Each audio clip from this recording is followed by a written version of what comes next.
Hello, everyone. Good evening. Welcome to the training tonight. My name is Patricia Emmanuel. I am an information and cybersecurity analyst. My background is within the software and systems development lifecycle, um, where I've done a lot of testing of systems, most especially within the functional area of testing, and also I've done non-functional testing around security on the security side of things within various projects. I've got about, it's close, counting now, it's close to 2 decades. Yeah, close to 2 decades of in the industry. So my area of specialism is within compliance, assurance of systems, and ensuring the security of systems and safeguarding and protecting digital assets. So, in a way, you're not just going to be getting the security side of things from me, you're also going to be getting a bit of the uh, a bit of the experience and the skills that I have used and transferred into information and cybersecurity analyst, into cybersecurity domain fully. And I have a master's degree in information technology, and I have certifications within the cybersecurity domain, which I would encourage you all to go for. So if you're changing your career, or probably you are coming from an IT background like myself as well, or a non-IT background, uh, I would encourage you to make that move confidently, and I can actually show you the ropes as well in this journey. So tonight, what will you learn? First of all, myself and the consultant that is going to be the lead um, trainer and consultant, James. You've met him. So we've had an agreement on the course outline. In fact, this is much better than what we had last year. Yes, much better. And we've agreed on the course outline, and you are going to be going through. You're going to be going through that together with me tonight. Then, of course, you have the course outline. There are also some fundamental security principles which which will be good for you to also learn and know. Uh, we all know that laying the foundations of concepts and principles is important. Even if you want to build a house, you need to ensure that the foundation is really solid. You don't want to go out there and you're not equipped, and you find out that you're not equipped for the role that you're going uh, for. And you're also going to learn some terms and common concepts. I call these the buzzwords. So for every industry, for every role, there are buzzwords that are commonly used. I'm sure you all know that. And at the end of this training, you should be equipped to with all this, and you're also going to be able to recognize these things when you are doing them on the program. So the first we have a module one, introduction to security operations. So the foundational role is being a security operation analyst. Okay. So what you're going to get in these 3 months will be good enough for you to confidently start putting your CVs out. So for the introduction to security operations, so we are going to understand how security operations function, including identifying threats and responding to them. You also, in the overview, you learn the basics of keeping things safe in the digital world. Yeah, is much like locking your doors and windows, if you get what I mean. So, what that's what the overview would cover. Then you're going to learn the roles and responsibilities. The last training I covered that, but you're still going to have to go into all of this as part of the training so that everything keeps resonating with you. And so you know who does what while you're trying to keep everything secure. Um, as a security analyst, your job is like that of a neighborhood watch, and you are there to ensure that things are kept safe. Then touched on the blue team and the red team, the purple team the other day. I'm sure some of us still remember what the red team does what the blue team does. So part of what we're going to be doing in this module is to show in these modules, yeah, is to do role play as well and show how these things are being done. If you attended the Scrum ceremonies the last Thursday, so you're going to experience part of that as well. So everything we do here is more hands-on. So you're going to learn how to do these things. Also, then we have the module 2, security monitoring, yeah, and incident detection. So this is just you keeping an eye out for any signs of trouble or intrusion on the system and responding swiftly if anything looks fishy.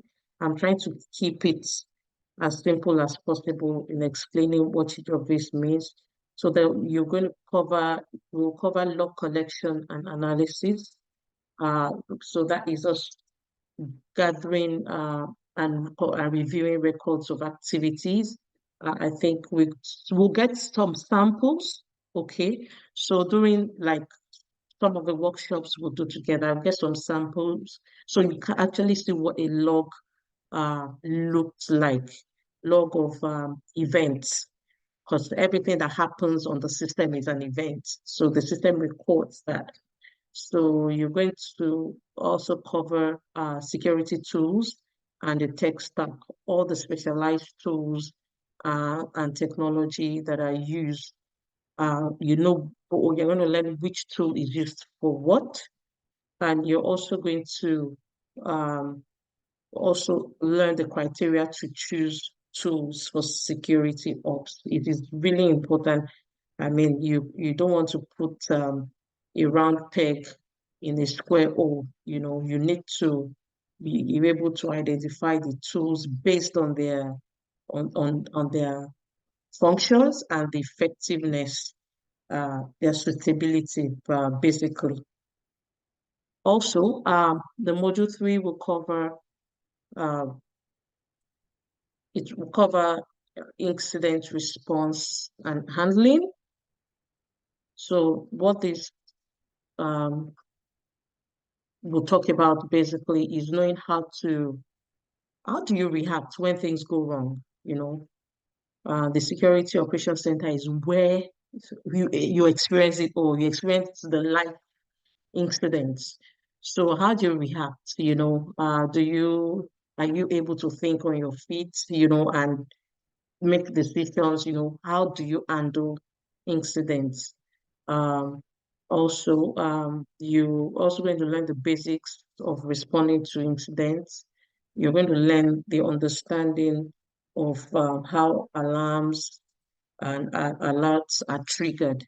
So when controls are put in place on systems, there are specific um, alerts that you set up on the system, so such that whenever a form of intrusion occurs, or the system can identify an attack from a strange IP address. It depends on what alerts that you've put on the system. Uh, it triggers in the system, and you're able to identify that from the if you from you're able to identify from that from the system if there's a security breach. Okay, it's just like I'm sure most of us here in the UK, you have smoke detectors in your house. So if you know what happens if if perhaps you put something in the oven and it has overcooked, and smoke is coming out, and you know that the sensor picks it up and the alarm is triggered. So those kind of things are also done within the security operations uh, center. And also we have the step-by-step process that you would need to follow to manage incidents. Everyone, there's always a step-by-step, acceptable step-by-step standard. For example, sometimes maybe you want to you want to cook, okay? If you want to boil rice, at least you would need to get the pot, okay? Put the water. Then, yeah, if you're satisfied with the volume of water, then you put the pot and the water on the burner, okay? So step by step, like you following your recipe to cook a meal.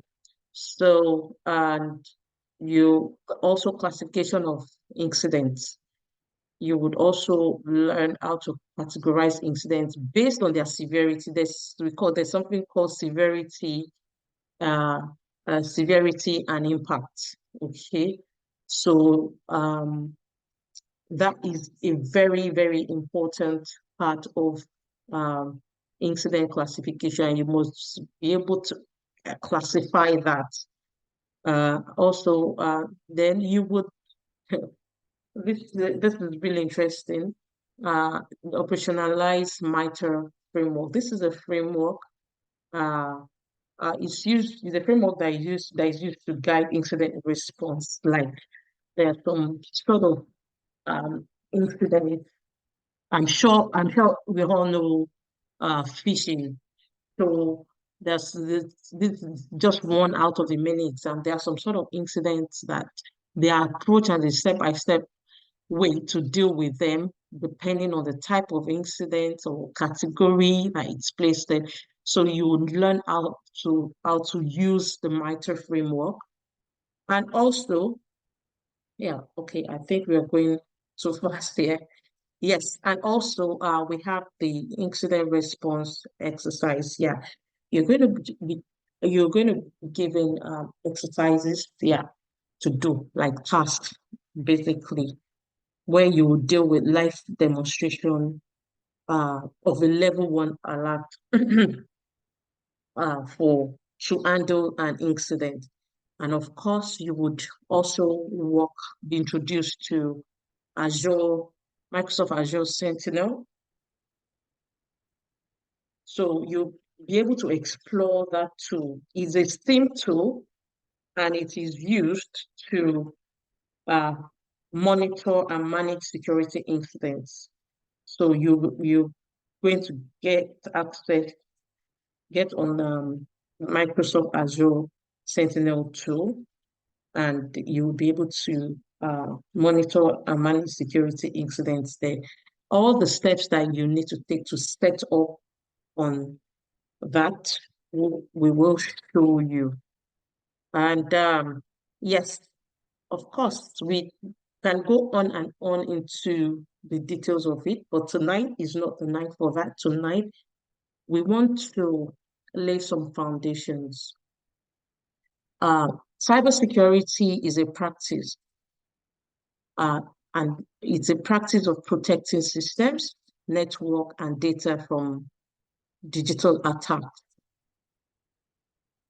So It encompasses a wide range of technologies, processes, and practices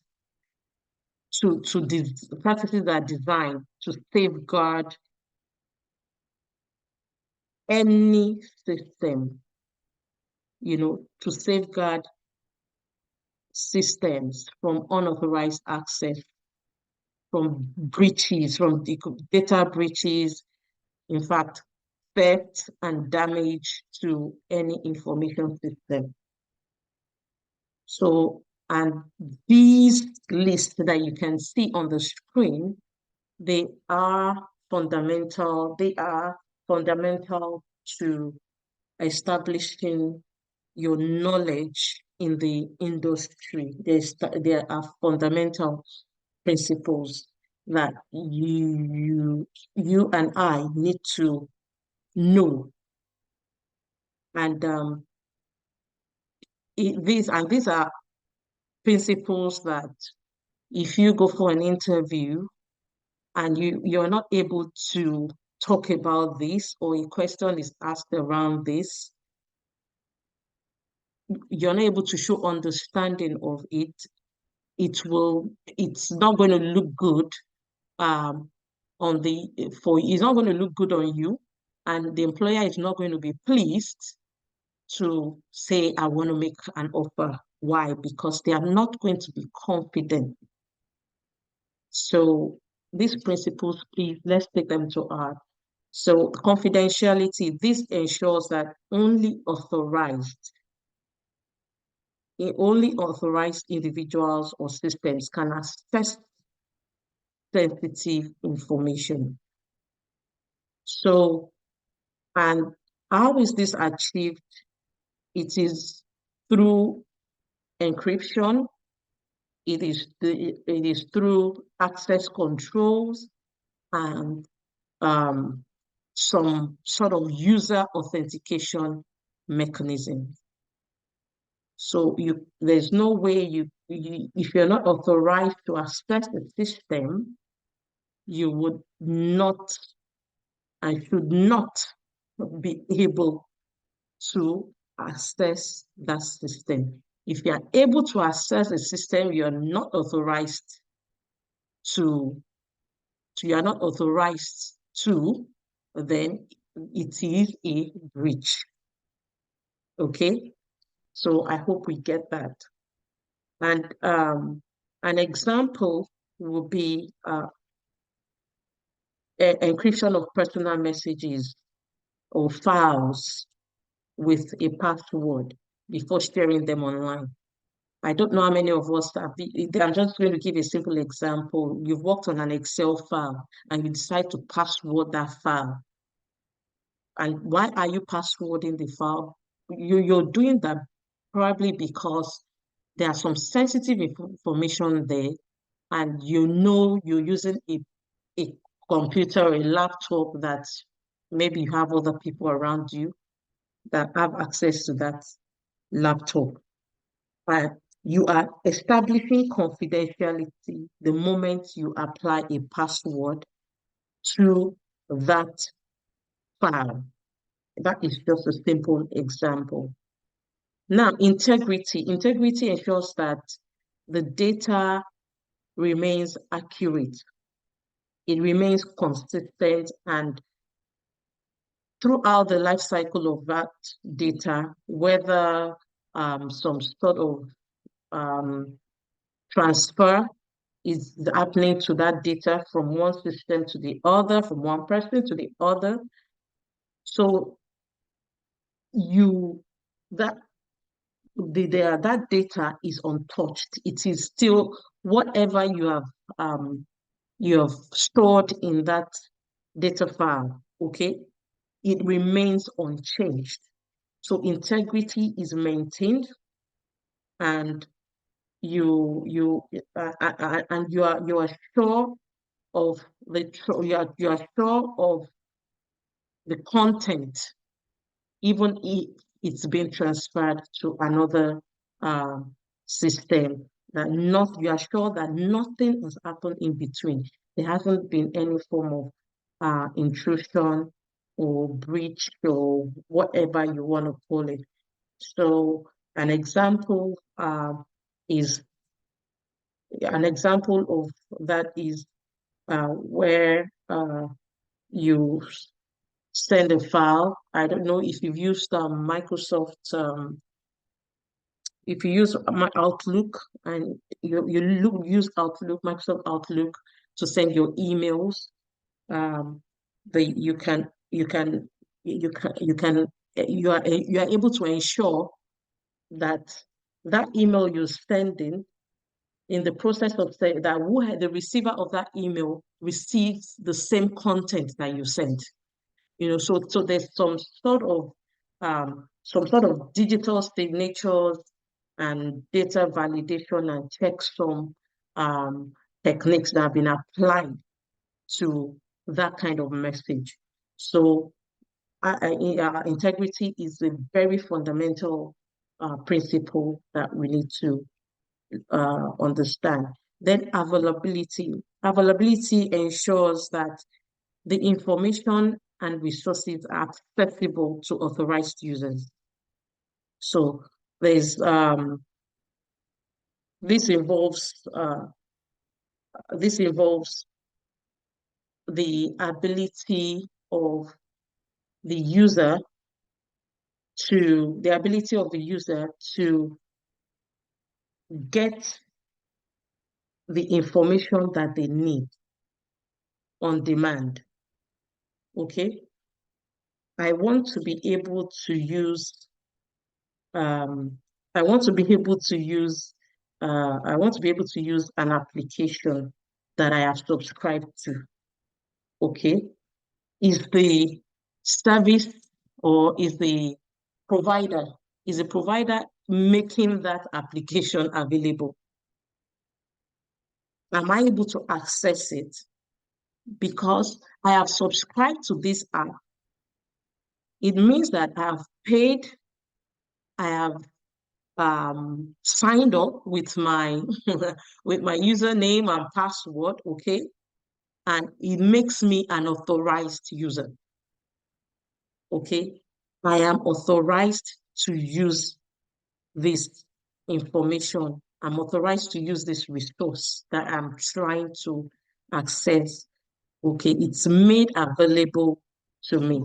Now, I want to talk about authentication. That is another very important example. So authentication is different from authorization. I realize that sometimes people mix both together.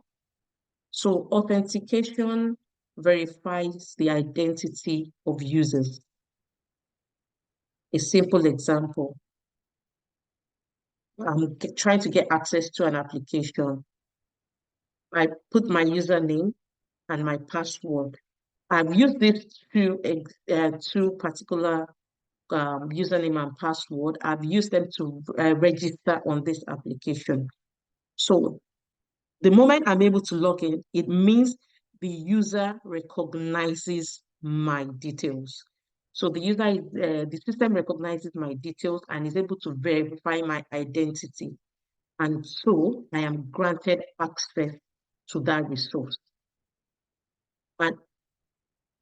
And that is what authentication is about.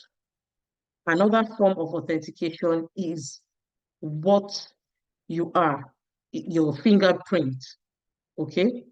You using your fingerprint to unlock a smartphone. And why is that? You have gone through the process of securing your phone with your fingerprint. So if 1 million people try to access your phone with their fingerprints, there is no way it's going to unlock your phone. Okay, because fingerprints are even unique. It is who you are. And the system recognizes that. Okay, then authorization. So there's a difference between when you've been authenticated, you've been permitted to access the resource, and you have access.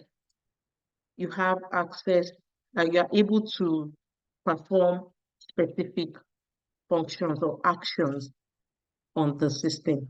First, you must be an authenticated user, and then you must be authorized to perform certain actions. Now, if your level of subscription, for example, is silver, you're only going to be authorized to access only silver products. I hope I'm making sense. If your level of subscription, I'm just using that simple example so we understand it. If your level of access is gold, which is the premium access, it means you should be able to access everything under silver and everything under gold, because that is what the premium means. It means that you have another level of access. So I'm sure if you've done any purchase of these levels of subscriptions before, you understand what I mean. So that is authorization. And there's a lot of access components, access control components and concepts within cybersecurity. We have the role-based access control. We have the least privileged access. You have all sorts of access defined with their specific authorization policies that are enforced on systems.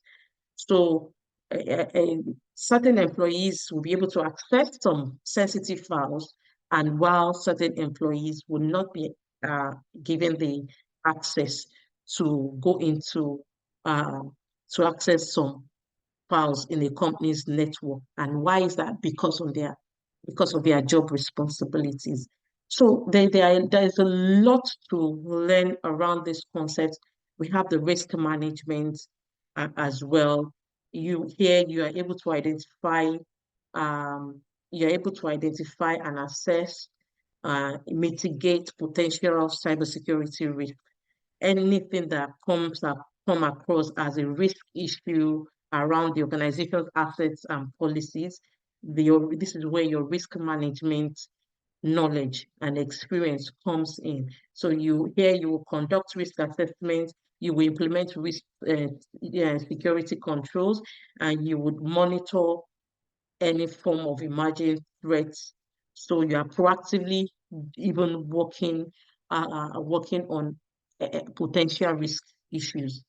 So we also have the security awareness is really key, that everyone is aware, everyone is security, everyone is sensitive about the security of their details, of their data, of their information. So the education, where there's a lot of resources out there, and you find out they always talk about the people's awareness, and companies and organizations ensuring that their people, their personnel, that they have the regular training sessions, so for something as little as how to recognize phishing emails and avoid clicking on suspicious links. I'm sure we've all experienced and seen phishing emails, even in our own personal mailboxes. Somebody sending us a very attractive subject to say, oh, cash in on this, and it looks attractive. And then you go to click the email, it looks like, oh, this looks like a valid PayPal email, a valid Royal Mail email, and then you mistakenly click on it and you start to enter your details. So we need to be security aware and sensitive. We have encryption. I mentioned that earlier, is the use of end-to-end encryption, and there are different types of encryption, all of that. And I would say some of these concepts as well, you need to go and read more about them. So in our messaging apps, the WhatsApp, we have encryption. we can say that WhatsApp will say, oh, your messages are encrypted. So I'm sure you understand what that means, so that only the sender and the recipient can read the messages. So then we have the vulnerability management. So what is that? That involves identifying and prioritizing um, vulnerabilities in systems and software. It also involves remediation. Apply, uh, how do you remediate security vulnerabilities in systems? What remedies can you provide for the systems?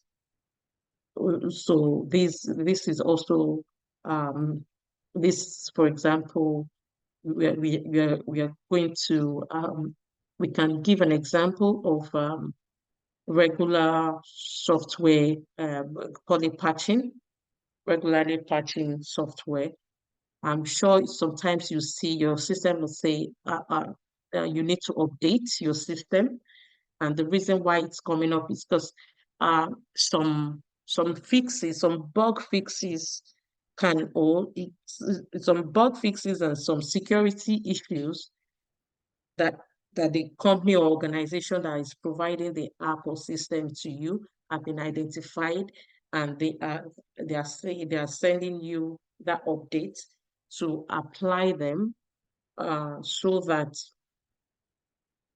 so that your system would be less vulnerable to attacks.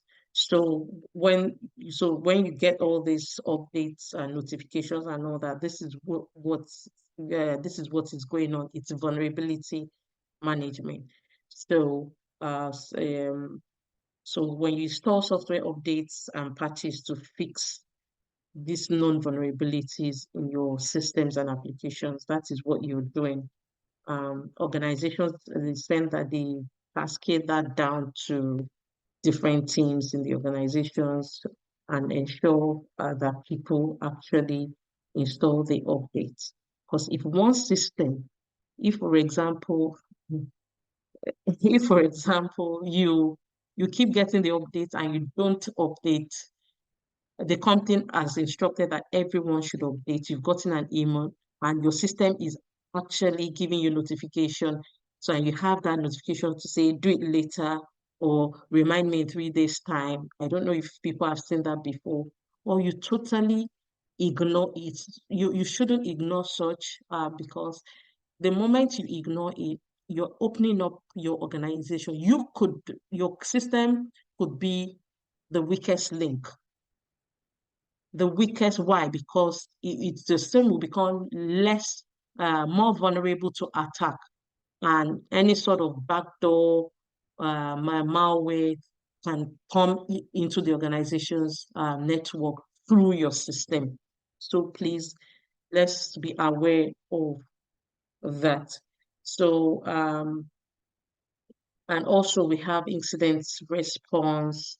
Um, this is where I earlier I was when I was talking about the modules that you're going to cover, I said, how do you react? What actions do you take where there's a breach, where there's an attack?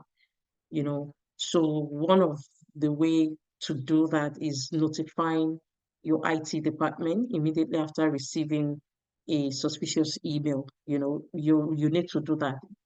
Even if you clicked on it, you need to do that you've actually clicked on it. Because some emails would look like it was coming from the organization. Sometimes the organizations do that as well. They stimulate a phishing email and send to everyone, and they're looking out for that employee who is going to click on it. And what that tells the organization is that employee is not aware, or that employee is not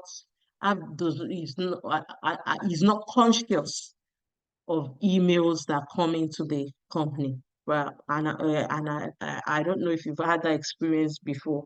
It's not really palatable, but even if you mistakenly click on any kind of email like that, please, you need to notify the IT department. If you notice any unusual activity, on the network as a cybersecurity analyst or on your email, you know. So, by adhering to these fundamental principles and implementing the appropriate security measures, organizations can um, they can protect, they can better protect their assets and maintain the trust with stakeholders.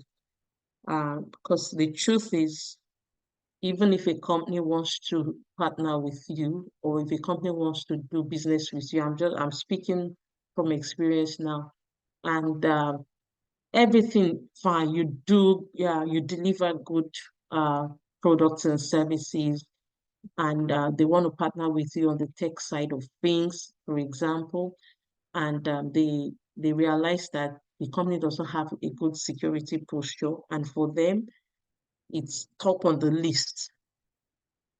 Even if you tick all the boxes of every other thing that they want, you are the best consultant in town or whatever. If that is an issue for them, because they are going to be working with you, and you know they they will just kindly excuse themselves. So it's important that we companies have have a very good security posture, and they take their security, the security of their company, of their companies, they take it seriously. So we have these terms and common concepts, okay, that are used. And these terms, you would use them a lot when you use them a lot. You use, sorry about that. You use them a lot in the, you use them a lot in the, oh, bear with me a second. You use them a lot in the, you use them a lot in the security operations center. You use them a lot. So um, you, everything that happens on the system is an event. So in the context of cybersecurity, any observable occurrence, that has that is significant for management of information uh, security is an event. So every action you perform on a system, for example, um, on this system today, yeah, I'm doing a presentation and I'm teaching, okay? Everything I'm doing on this system, my system has, and there is an event management component on my system. It logs everything that I'm doing. There's a log of everything that I'm doing. So every of these actions are logged, and they're called events. So user login, file modification, system reboots, call it whatever. Everything you do are events, and they are logged. And again, when you have we have incident. Now, it is an incident. People mix this up. It is an incident if it is an adverse event. Any adverse event that poses a threat to the confidentiality, integrity, or availability of an organization's information assets. I hope I've articulated that very well so we remember. So if events they are actions, okay? They are occurrences that have significant management of information security. Now, an incident is like an incident holds an event. So an incident is any adverse event that poses a threat to the confidentiality, integrity, and availability of an organization's information assets. So if there's an event that somebody has tried to access a system when they are not authorized to do so, that is an incident. Any sort of data breach is an incident. Any sort of malware infection or anything that can come under a security breach is an incident. Okay? When I log into my system, it is an event. All right? So when a malware infection is spreading across a network, and do you know what that does? It causes the system to malfunction. It causes the system to stop working. It can cause people, users, not to be able to access what they need to do their work, what they need to access to do their work, and it can cause data loss. All right, that is just a simple example. So it is an incident. Okay, and the incident response processes they are activated to detect, to contain and eradicate, eradicate and recover from security incidents.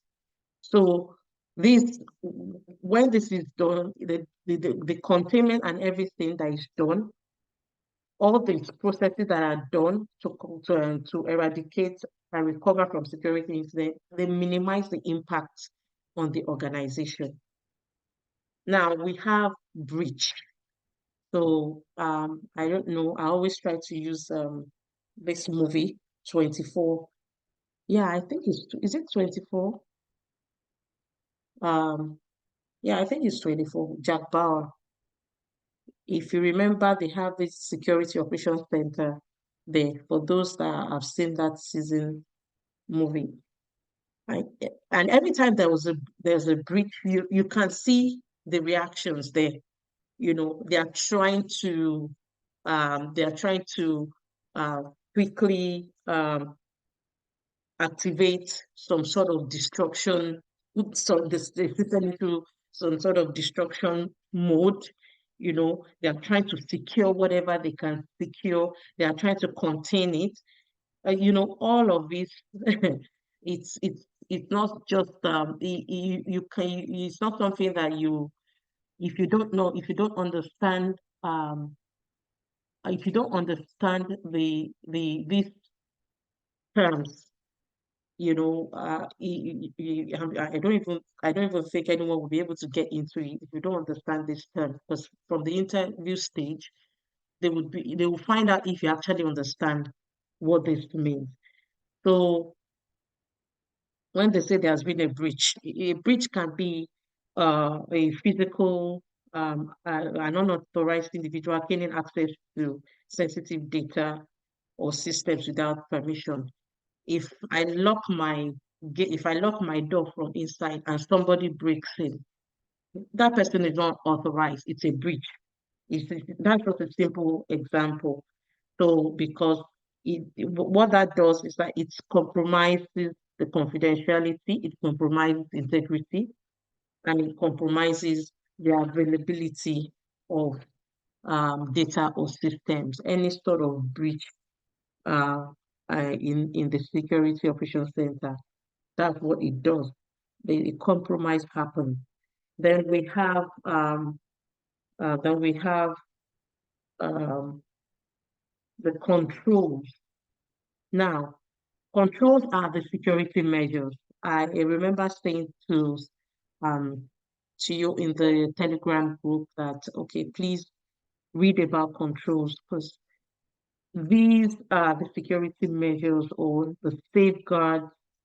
uh, the safeguard activities that are implemented to mitigate risk, to protect the systems, to protect the digital assets, and ensure that there is compliance within security policies and regulations. So they can be technical, they can be administrative, they can be physical.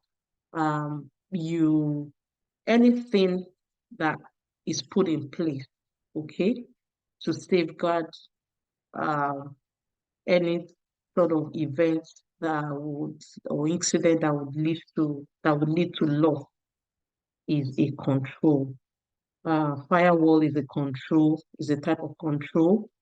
Access control policies is a type of control. So not everyone has access to perform all the functions of the system. And even security awareness training is an example of control, because if people are not aware, whatever they do, you can't blame them. So you put that in place as a control. So they are implemented um, as part of the defense strategy to prevent and detect and respond to security threats and vulnerabilities. We have the access control logs and audit trails.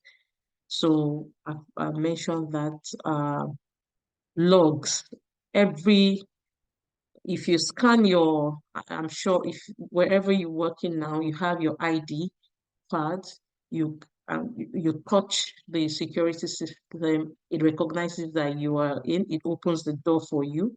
Okay, that is sort of access control. Okay, so and all of these are recorded in a system somewhere, and that is where they find out whether some people logged in and came into work at the time they were supposed to come into work or not, because your ID is linked to your system. So whatever you do, all the rooms that you enter in the office, it's logging everything in there. So there's the sort of trail that can be traced from that. Then let's talk about threat. Yeah. So in cybersecurity, a threat refers to any potential danger or risk that could exploit a vulnerability. Vulnerability is a weakness in the system, okay? So any sort of danger or risk that would exploit a weakness in the system or organization and also go ahead to harm or damage uh, or grant unauthorized access to data or resources, you know, that is a threat. And if the threat can be man-made, okay? So an employee within an organization can be a threat. It can be that employee is an insider. The employee understands the system inside out, and they can say it may be an employee that is disgruntled, they will do anything, or they are not happy about they are not happy about the company. They will do anything whatsoever, to disrupt the company. Then now network components, that the security network infrastructure is is is a big part of um, of the operations um, center. So the network infrastructure is is specifically designed and configured, you know, within for that organization. All right, and it is managed, specially managed with security as its primary focus. So the security network encompasses various components and technologies, practices that are aimed at protecting confidentiality, integrity, and availability of data. So you're looking at because everything that happens over a network, over the internet. I'm here, my company is in Australia, I'm here, you're wherever you are, and you're sending emails across to someone in Canada. Everything you can imagine, everything going over the internet, going over across different networks. So we are talking about IP addresses, we are talking about routers, we are talking about switches, hubs, the Ethernet, you know, all of this, all of its components are network components, and it's a topic that would need you to have a good understanding of what our lead consultant has said is that we need to understand what each of these does and be able to explain the basics of all this in any interview if we are asked. That it doesn't mean that you need to know everything about networking, because this is not a networking class or a networking training. But you need to understand, for example, on the internet, a secure port is the HTTPS. Okay, that's just a simple example.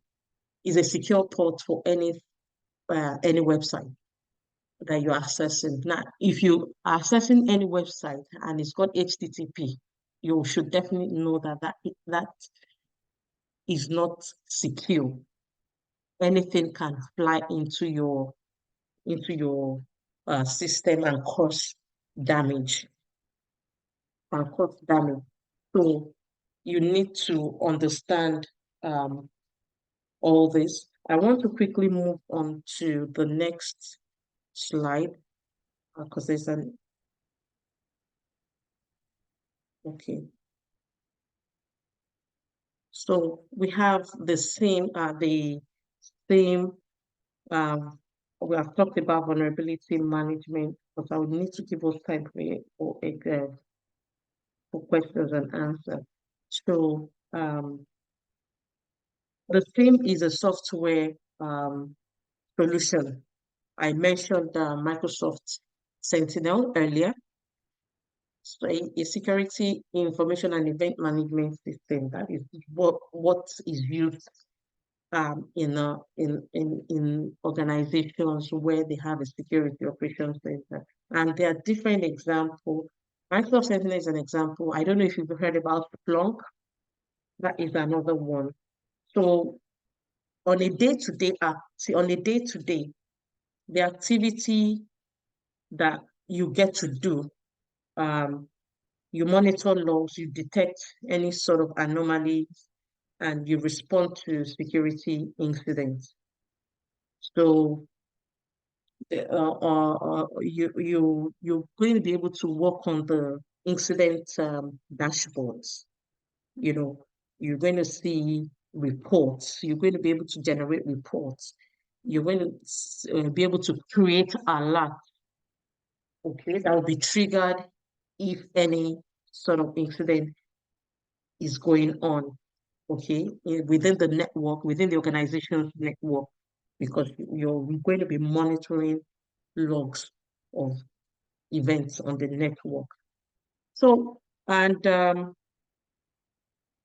what would you be looking out for? You're not just going to sit down and monitor every single thing. Oh, somebody has logged in. No. When somebody logged out. No, that's not it. You are a detective. Okay? So what you are looking for are suspicious activity.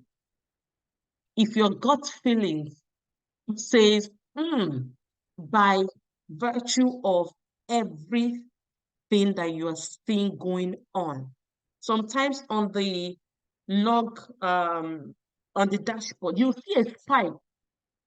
like a graph. Maybe it's just is consistent, and then you see a spike between a specific timestamp and the next.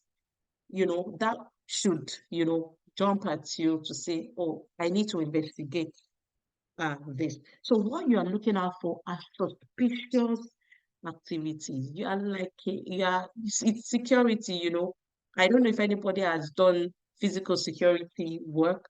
And I know they have intense trainings for that as well. So you are looking for anything suspicious. Okay. So please note that part of what goes on within vulnerability management is systems are being scanned for weaknesses. There are tools that are used for that. There are different tools. There's Nessus and I think is it Tally. So there are different tools. So they are scanning the system for weaknesses, and as the scanning activity is going on, where weaknesses are found, systems updates are being applied. Some system updates are applied automatically. The systems are set up to apply these updates, but some may not. Some, if the user, for example, hasn't given permission for system updates, I'm sure you've seen that before. Sometimes you say allow automatic system updates, and there are some you say disallow, which means that when you get a notification for the update, you're applying them.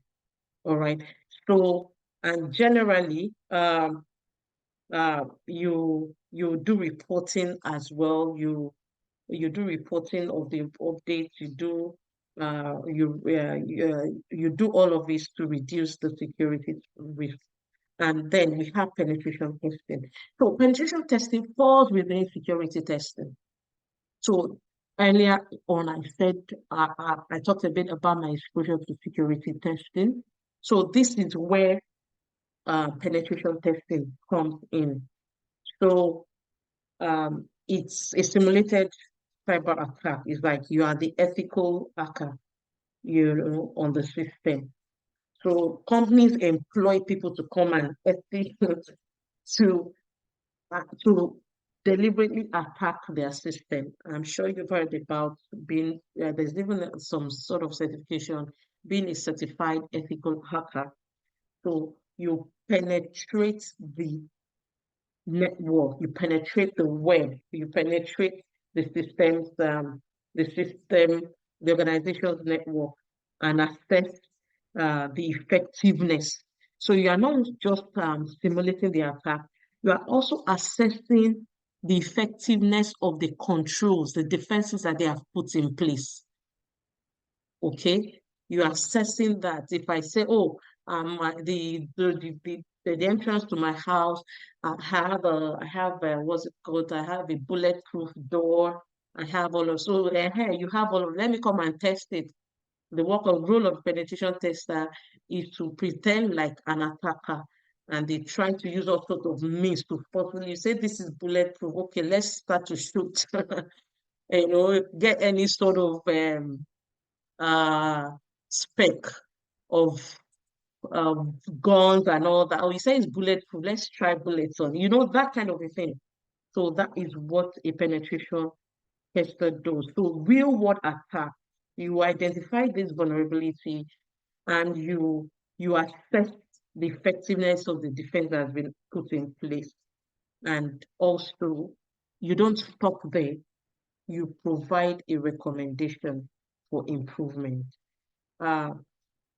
So some of the tools that you hear, and maybe you've heard about Kali Linux, yeah, is um is one of the common tools that you'd use as a penetration tester.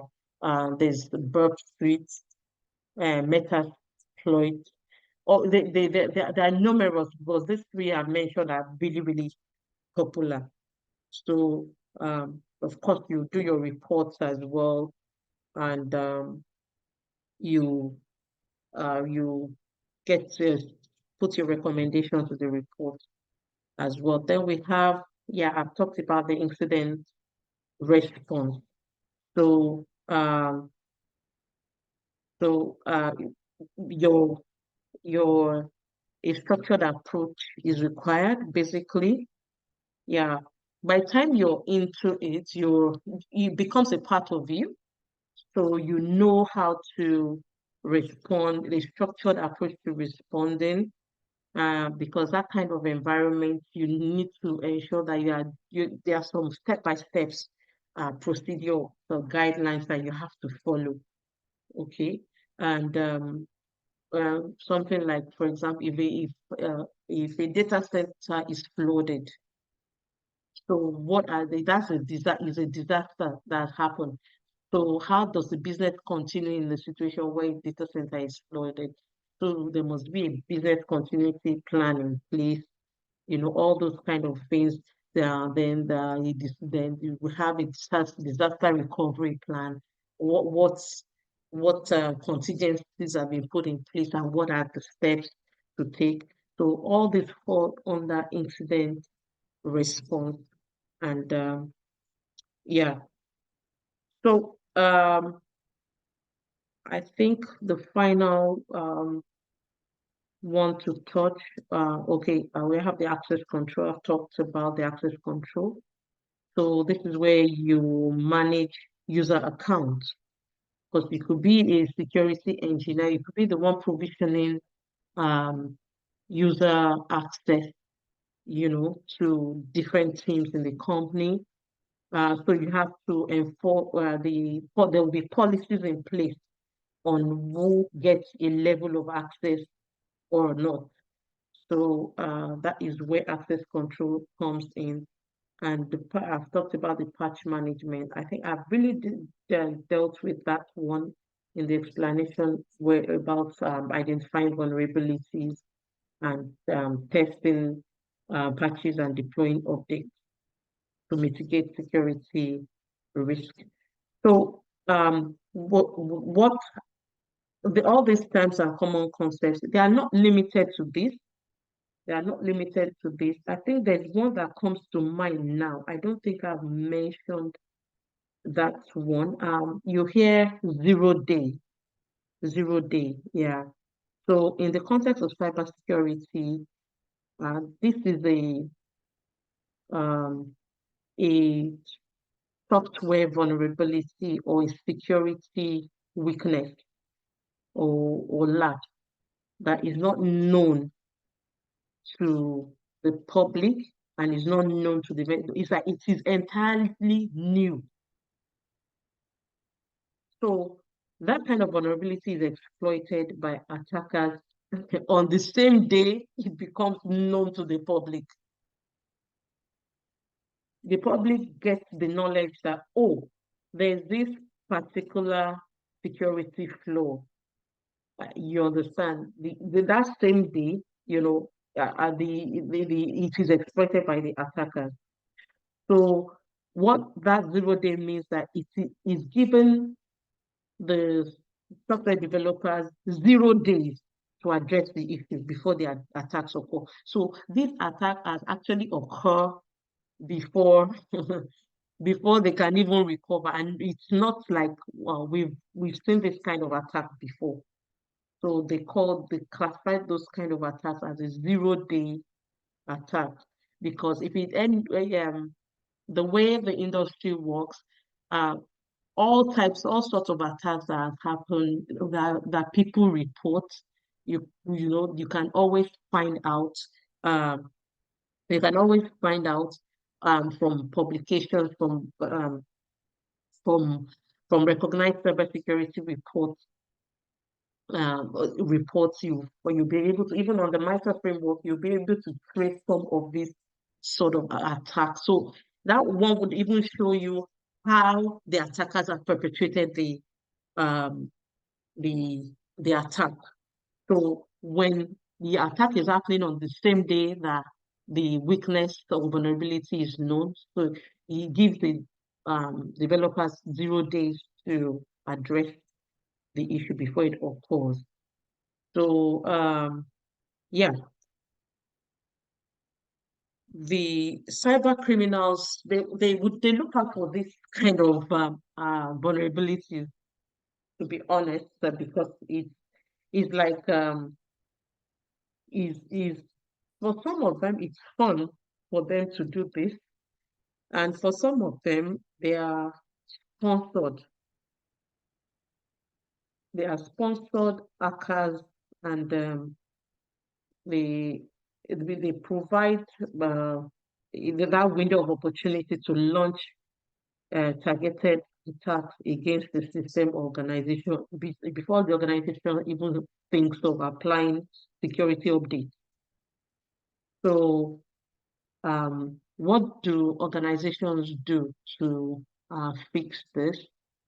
So they to mitigate the risk or that this kind of attack, this kind of vulnerability can open up the organization for. So they rely on ensuring that security best practices are applied. And one of it is that there is a regular update of software, and there's a um, proactive control or measure that is that they are that have been able to put in place to detect any threat um, to the organization's systems or network. So I think, yeah, that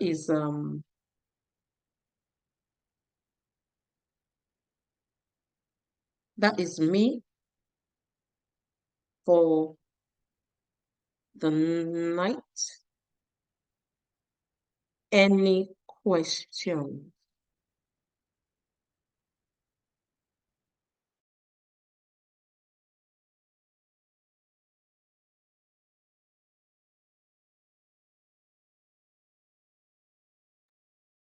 Yeah. Do we have any questions, Yes, I please? have a question, please. Yes, You you please. you talked about Splunk. So what kind of tool, or is it a tool, is Splunk? Um, please could you expand more on that? Okay, Splunk is a tool. It is like I talked about the theme. So you can use the way you're going to use um the way you're going to use the Microsoft Sentinel tool.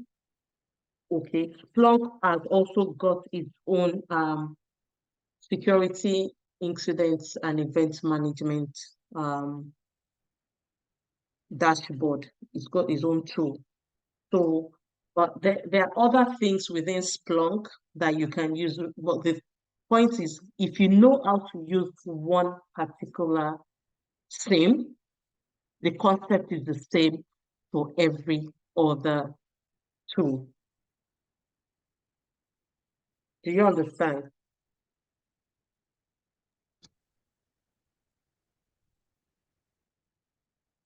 Yes, yes, I do. Thank you. Yeah.